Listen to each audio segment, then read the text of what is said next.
चुनाचे आपको एक सच्चा वाकया सुना के बात मुकम्मल करता हूँ। हमारे करीब के एक देहात में मियाँ बीवी थे। अल्लाह ने उनको बुढ़ापे के अंदर औलाद अता की, बेटा हुआ। बेटा नेक बना, होनहार था, समझदार था, हद तक कि वो बच्चा इंजीनियर बन गया। शहर में उसकी नौकरी लग गई। वो आता और माँ बाप को कभी मिलता और फिर वापस अपनी ड्यूटी के लिए चला जाता। वीकेंड पे वालिदैन के साथ रहता। अल्लाह ने उसको कारें भी दी, बहारें भी दी, कोठी भी दी। उस नौजवान ने शादी का प्रोग्राम बनाया। माँ बाप ने कहा कि बेटा जहां तुम कहोगे हम तुम्हारी शादी वहीं करेंगे, जिंदगी तो आपने गुजारनी है। शहर का एक बड़ा शरीफ घराना था। उनके यहाँ एक बेटी थी, जवान उम्र थी, शक्ल अच्छी थी, अकल अच्छी थी, तालीम याफ्ता थी। तो इस नौजवान ने निशानदेही की। माँ बाप ने रिश्ता भेजा। उन्होंने भी देखा कि बहुत अच्छा रिश्ता है बच्ची के लिए, तो शादी हो गई। अब वो बच्ची शादी के बाद देहात में आई। चंद दिन तो रही। चंद दिन के बाद वो कहने लगी मुझसे तो देहात में नहीं रहा जाता। माँ बाप ने कहा कि बेटा बीवी को लेके शहर वाले मकान में चले जाओ, मगर हफ्ते बाद हमें आके मिल जाना, शक्ल जरूर दिखा जाना। हम देहात में खुश हैं, हम अपनी जिंदगी यहां गुजार लेंगे। लो जी, बच्चे ने शहर में रहना शुरू किया, माँ बाप देहात में। 1-2 साल तो मामला अच्छा चलता रहा। 1-2 साल के बाद ये लड़का कभी माँ बाप को मिलने जाता। एस्टिमेटेड टाइम होता कि 2 घंटे के बाद आऊंगा, तो कभी 2 की जगह 3 और 4 घंटे लग जाते। तो इसकी बीवी बुरा मनाती। हाँ, तुम तो जाते हो तो बस जाके बैठ ही जाते हो, पिछले तो तुम्हारी नजर में मारी जाते हैं, तुम्हें तो उनके सिवा कोई नजर ही नहीं आता। जो गाने गाती हैं बीवी अपने आमनों के सामने, उस लड़की ने भी वही गाने गाने शुरू कर दिए। ये शरीफ इंसान था, समझाता, मगर बीवी वक्त के साथ साथ ज्यादा एतराज करती गई। हत्ता कि ऐसा वक्त आया कि जब ये माँ बाप को मिलने जाता तो बीवी खामखा का झगड़ा खड़ा कर देती। अब ये परेशान कि मैं करूं तो क्या करूं। नेक शरीफ आदमी परेशान होता है। एक तरफ से माँ बाप की परेशानी, एक तरफ से बीवी परेशान कर रही होती है, और फिर बच्चों की माँ भी बन चुकी होती है। इसी दौरान इस नौजवान को सऊदी अरब से नौकरी की एक अपॉर्चुनिटी मिली। तो इसने अपने माँ बाप से इजाजत मांगी। उन्होंने कहा बेटे, उस पाक देश में अल्लाह ने तुम्हारा रिज़्क लिखा है, तुम्हारी तो दुआएं हैं, जाओ अल्लाह के घर में जाओ और अल्लाह के घर की खिदमत करो। मगर बेटे कभी कभी मौका मिले तो हमें भी मिलते रहना, आते रहना। ये बच्चा अपने बीवी बच्चों समेत मक्का मुकर्रमा शिफ्ट हो गया। वहां की जिंदगी बहुत ही आसानी और सहूलत पसंद थी। ये 13 साल वहां रहा और नेक था तो हर साल हज भी करता था। एक दिन हज के 3रे दिन ये मताफ में खड़ा दुआ मांग रहा था, रो रहा था। किसी अल्लाह वाले ने देखा तो उसने पूछा, भाई नौजवान क्यों रोते हो?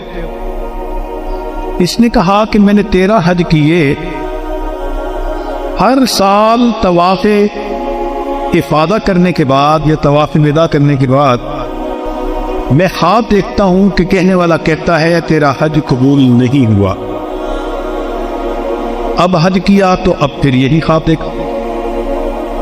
अल्लाह वाले डायग्नोसिस के मास्टर होते हैं, वो चलते फिरते डायग्नोस्टिक सेंटर होते हैं।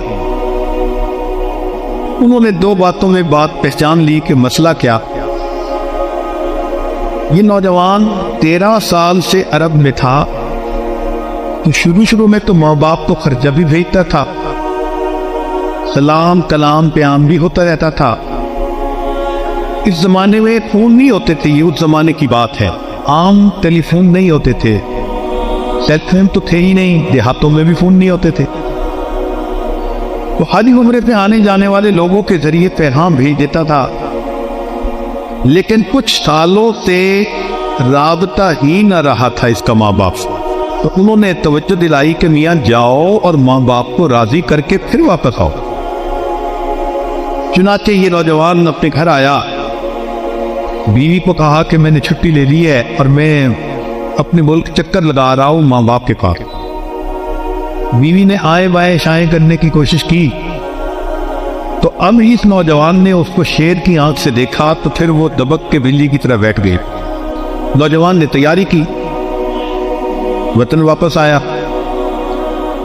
जब ये बस्ती में दाखिल हो रहा था तो उस वक्त इसको ये एहसास हुआ कि पिछले 2-3 सालों से मेरा कोई राबता नहीं, मुझे तो ये भी पता नहीं मेरे माँ बाप किस हाल में है, तो मैं पता तो कर लूं। चुनाचे एक 8-9 साल का लड़का था, उससे इसने पूछा कि फला बाबा जी का क्या हाल है। लड़के ने आगे से जवाब दिया कि वो बाबा जी तो फौत हो गए, 6 महीने हो गए, और उनकी बीवी जो बुढ़िया है वो भी फालिद में है, और सुना है हमने कि उनका एक बेटा है सऊदी अरब पे ही गया हुआ। पता नहीं वो कैसा नालायक बेटा है जो माँ बाप का ख्याल ही नहीं करता। उस छोटे बच्चे को क्या पता कि वो उसी लड़के से बात कर रहा है।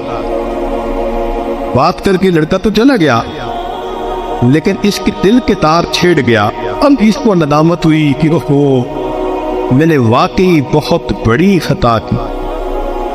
अब सोच रहा है कि अब्बू तो फौत हो गए, मैं अम्मी के पास जाऊंगा तो अम्मी तो मुझे देखना गवारा नहीं करेंगी, अम्मी तो मुझे घर से निकाल देंगी, बात तक मेरे साथ नहीं करेंगी। तो कोई बात नहीं, मैं अम्मी को पाँव पकड़ के मना लूंगा, मैं लिपट जाऊंगा। अब ये प्लानिंग करता फिर रहा है। घर पहुंचा, दरवाजा खुला था, अंदर चला गया। क्या देखता है कि सेहन में चारपाई बिछी हुई है और इसकी वालदा लेटी हुई है। इसके दिल में ये बात आई कि मुमकिन है कि अम्मी सोई हुई हो तो मैं जगाता नहीं, इंतजार कर लूंगा। चुनाचे ये दर्जे पाँव जरा करीब हुआ कि देखो तो सही। जब बिस्तर के करीब हुआ तो इसने देखा इसकी माँ ने हाथ उठाए हुए थे और वो दुआ मांग रही थी। इसने करीब होके सुना, अम्मी क्या दुआ मांग रही है? तो माँ ये दुआ मांग रही थी, अल्लाह मेरा खामिद दुनिया से चला गया, मेरा एक ही तो बेटा है, बखरियत उसे वापस भेज देना ताकि जब मेरी मौत आए तो मुझे कब्र में उतारने के लिए कोई मेरा भी महरम मौजूद हो। माँ ये दुआ कर रही है कि अल्लाह मेरे बेटे को बखरियत वापस भेज देना कि अगर मेरी मौत आए तो मुझे कब्र में उतारने के लिए कोई मेरा भी महरम मौजूद। जब इसने पूछा सुना तो कहने लगा, अम्मी मैं आ गया हूं। वालदा चौंक उठी, बेटा तुम आ गए? हाँ। माँ ने जवाब दिया, बेटा मोतिया बिंद आ चुका, मेरी बिंदाई नहीं, मैं तुम्हारा चेहरा तो नहीं देख सकती, आओ करीब हो जाओ, मैं तुम्हारे चेहरे का बोसा दूं, मैं तुम्हारे जिस्म की खुशबू दूं। लो